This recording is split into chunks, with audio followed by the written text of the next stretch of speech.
Justin Merrill here for the Special Emergent Society podcast, and I'm here with Professor Bryan Caplan from George Mason. Nice to have you. Thanks very much for having me. We just wrapped up the immigration conference at Cato, where Bryan gave a very nice talk about immigration and his ideas for reform. So if we were to have a conversation and share our opinions on immigration, it would probably be very short. I would say that open immigration is both moral and good for the economy, and you would say? I would agree, sure. Okay, so since we want to spice up the conversation a little bit, I'm going to play the antagonist and be playing for the other team here. The real question is, Bryan, why do you hate American culture so much? Why is it that we send foreign aid to these foreigners that take up, and it's like 25% of our budget, and then they come here and take our jobs and our unemployment at the same time? Well, I guess that does happen to some extent, but it's greatly exaggerated. In terms of how much do we actually spend on foreign aid, and most estimates put it more like 1% of the budget rather than 25%. There is something odd about complaining that immigrants both come here to take our jobs and go on welfare. You could imagine a way to do it, but it's actually quite rare, especially if you're here illegally. You generally don't even try to collect welfare because you're worried about getting deported. Now on a more serious question, if your goal is to improve the quality of life of foreigners, which do you think is more effective, foreign aid or open immigration? There's no question there. I mean, foreign aid, even if we're all actually doing the good that it's supposed to do, it's only 1% of the budget. It just isn't a very large amount of money. On the other hand, when an immigrant comes here, they basically, if they're coming from a country like Nigeria or Haiti, they increase their income by about a factor of 30. This makes it possible for them to support a large number of relatives back at home, and many do. Truly, for people in third world countries, immigration is really the matter of life and death, even if not for themselves, then for dependents and other family members they're supporting. So what about the problems where most immigrants don't speak American? Right. Well, that is true for first-generation immigrants, although for the most part, they are the ones who bear the price of that. There are most good jobs do require the speaking of English.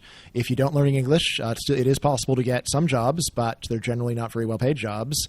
If you want to get a better job, you need to learn English. A lot of first-generation immigrants just never do it. It's too tough, but their kids do.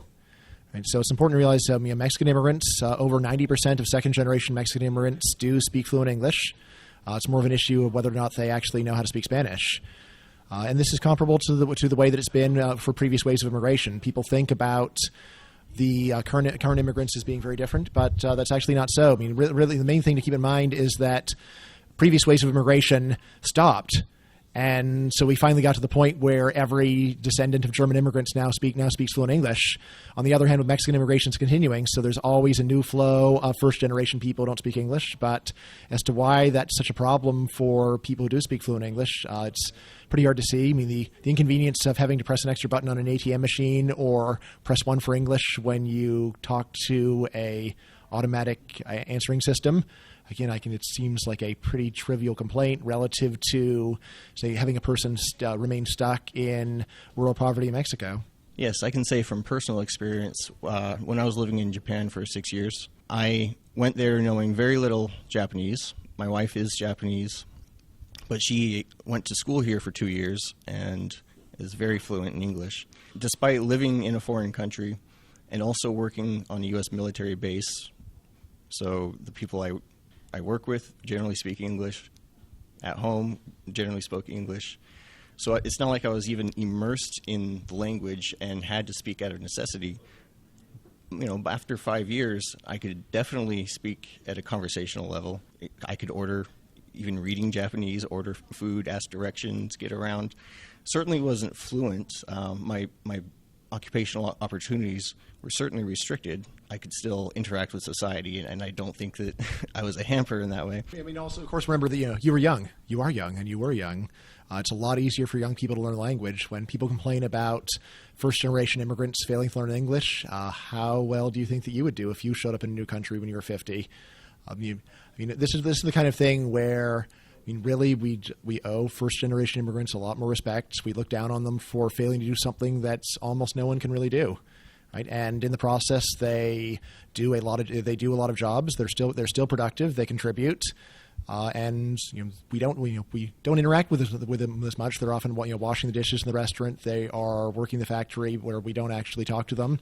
But just the hostility that people feel for other people who have done them no harm and are productive members of society. It just baffles me as to how people can be so hostile to people who have done them no wrong. We live in Northern Virginia, D.C. area, probably one of the most culturally diverse places in America, aside from maybe Hawaii or New York City or somewhere. I personally haven't experienced too many situations where foreigners can't even communicate with me. I think this problem would be totally overblown, and you can never overestimate the power of hand signals when worse comes to worse. What do you think? Yeah, I think the important thing to remember is if you want to take offense, you will always be able to do so. If you have a chip on your shoulder and are looking for something wrong that members of a group that you don't like are doing, you'll find it. But if you just take a deep breath and actually ask yourself, how has my life actually been directly harmed by immigrants?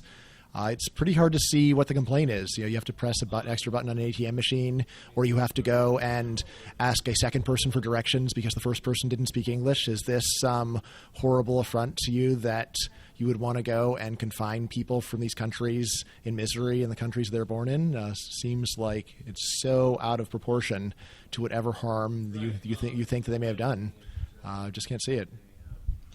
So what about the concern that foreigners don't like apple pie and baseball, and our American culture will just not exist 2 generations from now? Of course, a lot do.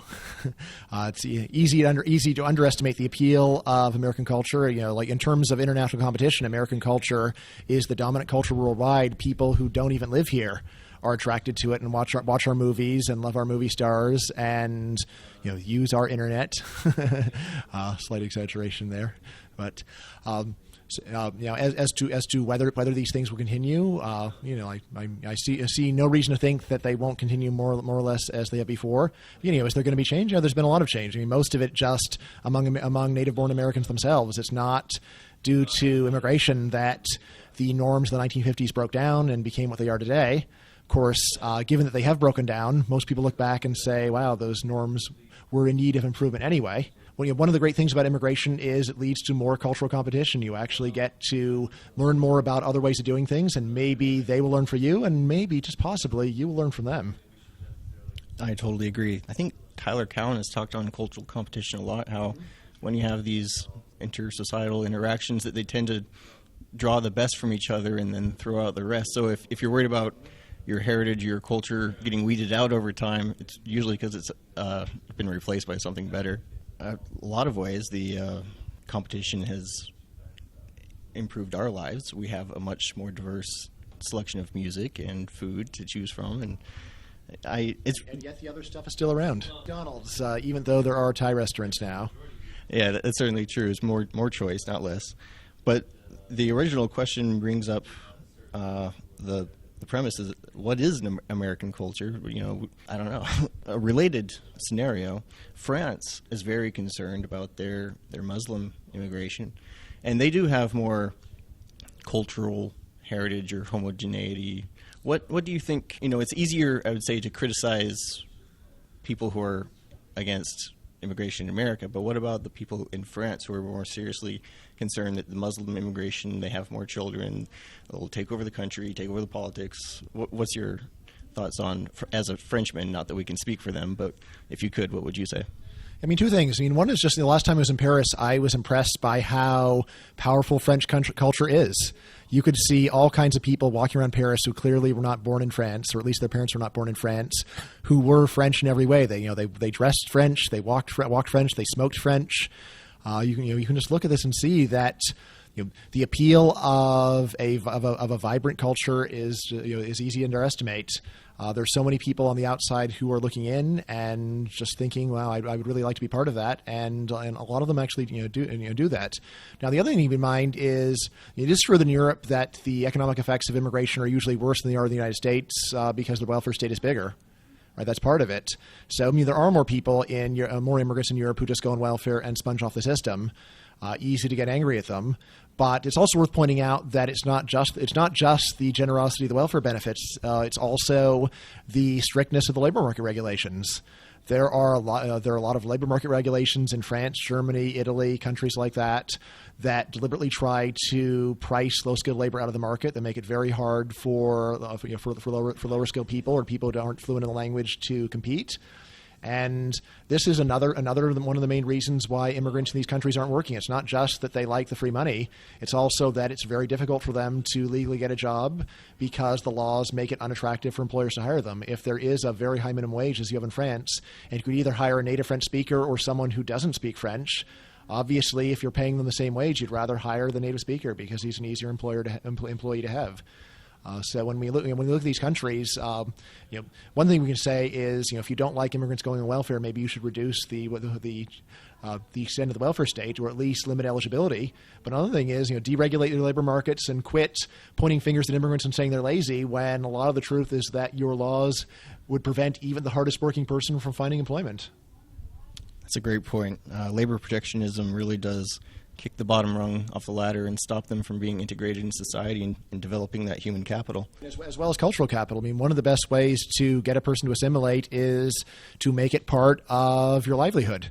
If you can learn the language, if you can learn how to talk to people in your new country, these are the kinds of things that you learn on a job better than any place else. One of my pet theories is that it's generally a bad idea to retire, because once you retire, then you start losing touch with what other people are thinking or doing.